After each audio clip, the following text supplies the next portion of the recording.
Live express अब WhatsApp पर भी उपलब्ध है। अपने व्हाट्सएप पर खबरें पाने के लिए हमारे व्हाट्सएप नंबर 7060012630 पर हाई लिखकर मैसेज करें और पाएं ताज़ा तरीन खबरें। लाइव एक्सप्रेस अब YouTube पर भी उपलब्ध है। YouTube पर लाइव एक्सप्रेस देखने के लिए हमारे YouTube चैनल को सब्सक्राइब करें और टाइप करें liveexpress.tv और पाएं ताज़ा तरीन खबरें।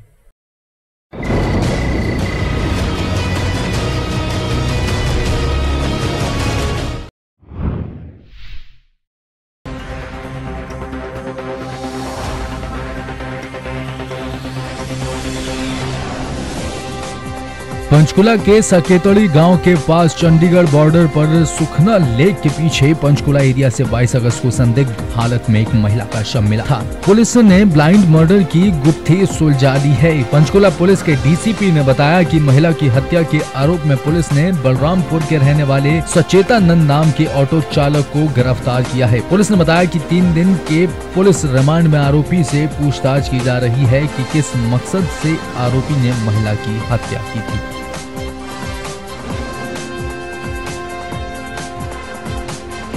क्या मामला सर ये बताइए।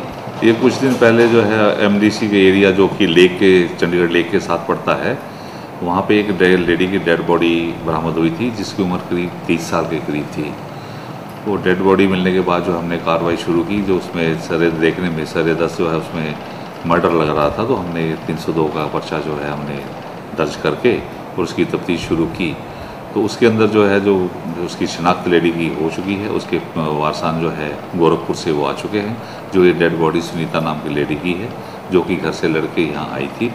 उसके बाद जो है सचितानंद नाम का एक आदमी है, बलरामपुर का रहने वाला है और यहाँ पे 3 व्हीलर चलाता है, उसके कांटेक्ट में आई और वो उसको लेकर के आया था।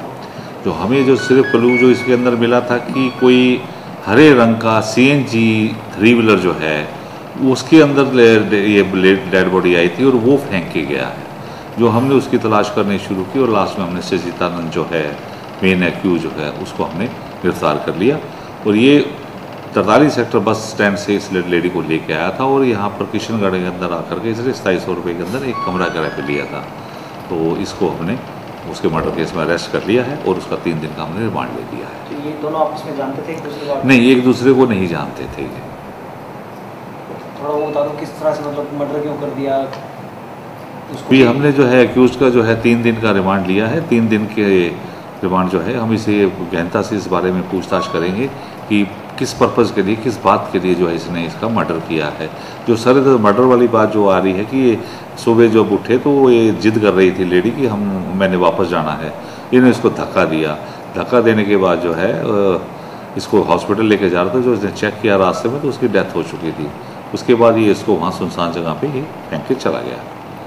अभी पोस्टमार्टम की जो है एग्जैक्ट रिपोर्ट जो है वो अभी तक पोस्टमार्टम की रिपोर्ट हमारे को प्राप्त नहीं हुई है। विसरा वगैरह जो अभी उसका गया हुआ केमिकल एनालिसिस के लिए, उसके आने के बाद फिर आगे आगामी कार्रवाई उसी हिसाब से। कहीं ना कहीं कह सकते हैं ये दोनों एक दूसरे को जानते थे पहले से? नहीं, ऐसी कोई बात सामने सरेदादा अभी ऐसी कोई बात सामने नहीं आई है कि ये एक दूसरे को पहले से ही जानते थे।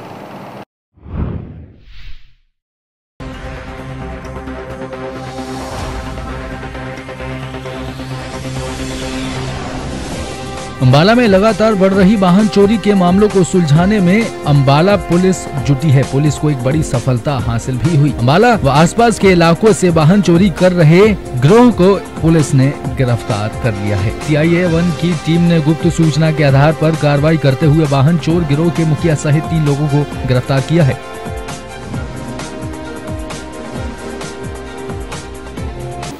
देखिए, CIA की टीम पिछले कुछ दिनों से वाहन चोरी की घटनाओं पे काम कर रही थी और एक अच्छी सफलता हमें मिली थी। कुछ दिन पहले हमने एक व्यक्ति को गिरफ्तार किया था, जगजीत सिंह सन ऑफ सुखदेव सिंह। उससे रिमांड पर जब हमने पूछताछ की तो आगे 2 व्यक्ति और हमने उनको 1 तारीख को गिरफ्तार किए हैं, जिनके नाम हैं गुरपाल सिंह उर्फ जस्सी सन ऑफ सुरजीत सिंह और परविंदर सिंह उर्फ कौगड़ी सन ऑफ परमजीत सिंह। इनसे पूछताछ पर हमने कुछ चीज़ें रिकवर की हैं। लगभग 15-16 वारदातें ऐसी हैं जो इन्होंने मानी हैं, जिसमें मोटरसाइकिल्स भी हैं, कुछ गाड़ियां भी हैं, कुछ पिकअप भी हैं, कमर्शियल व्हीकल्स भी हैं। पूछताछ के बाद हमने इनसे इनकी मॉडस ऑपरेंडी डिस्कस की, जो इन्होंने बताया कि ये यहाँ से व्हीकल उठाते थे और पंजाब में ले जाकर उनको पार्ट्स टू पार्ट्स डिसमेंटल करते थे और उसके बाद जो पार्ट मार्केट में बिक सकते थे वो मार्केट में बेचे जाते थे और बाकी बचे हुए पार्ट कबाड़ियों को दे दिए जाते थे। और उसी बिना पर हमने एक कबाड़ी हैं इंद्रजीत सिंह, उसको भी गिरफ्तार किया है। और ये सामान जो भी है कबाड़ का, ये कबाड़ी इसके अलावा 2 और भी आइडेंटिफाई किए हैं, एक पंजाब का है और एक अम्बाला का रहने वाला है, जिनके पीछे अभी भी टीम है और उनकी गिरफ्तारी के पूरे प्रयास जारी हैं। जल्दी उनको भी गिरफ्तार करेंगे, जो इनसे कबाड़ी का सामान लेते थे और लोगों को आगे अपने हिसाब से बेचते थे।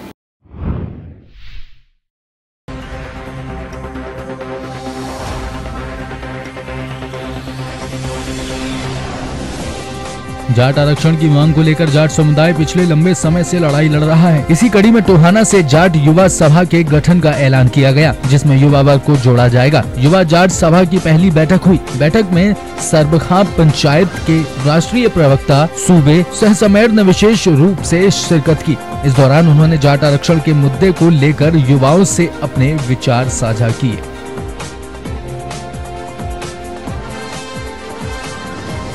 देखिए, मामला तो जो आरक्षण का मुद्दा है उस मामले को लेकर ये बच्चों का एक मन में आया कि हम भी एक अपनी मीटिंग बुला लें और मेरे को इनकी मीटिंग को संबोधन करने के लिए इनवाइट किया।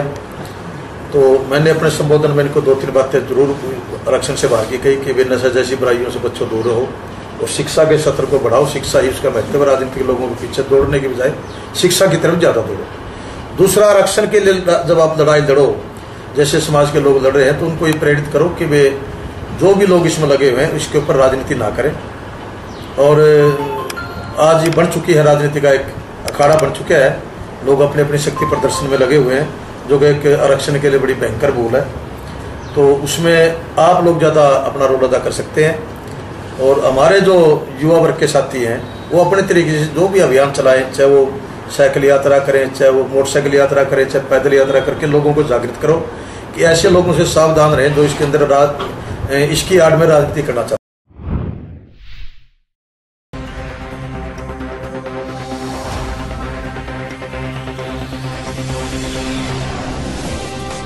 जगबीर मलिक विधायक को गोहाना ने कहा कि पूर्व सीएम भूपेंद्र सिंह हुड्डा पर जो सीबीआई छापेमारी करवाई गई है, जो कि बदले की भावना से की जा रही है। बीजेपी सरकार जो हर मुद्दे पर फेल हो चुकी है, जिसने ध्यान भटकाने के लिए आरक्षण का सहारा लिया और अब पूर्व मुख्यमंत्री भूपेंद्र सिंह हुड्डा के खिलाफ सीबीआई का सहारा लेकर ओछी राजनीति पर उतर आई है।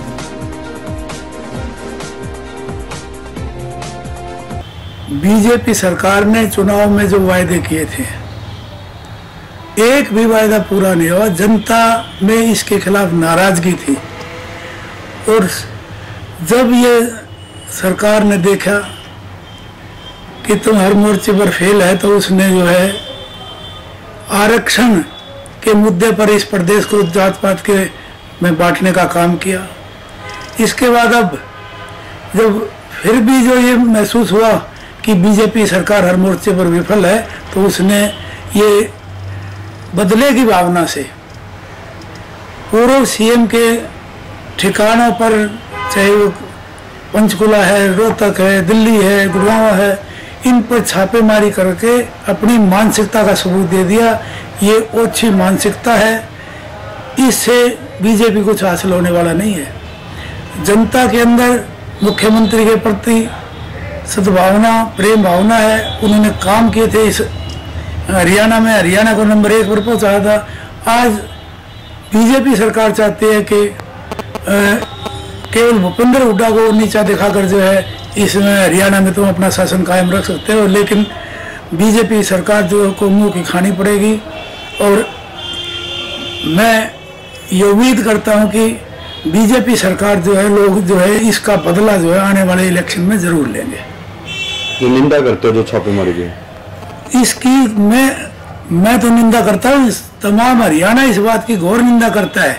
और जब पहले जैसी संभावना थी, अब ये बदले की भावना से ये सरकार काम करेगी, उसने बीजेपी सरकार ने साबित कर दिया।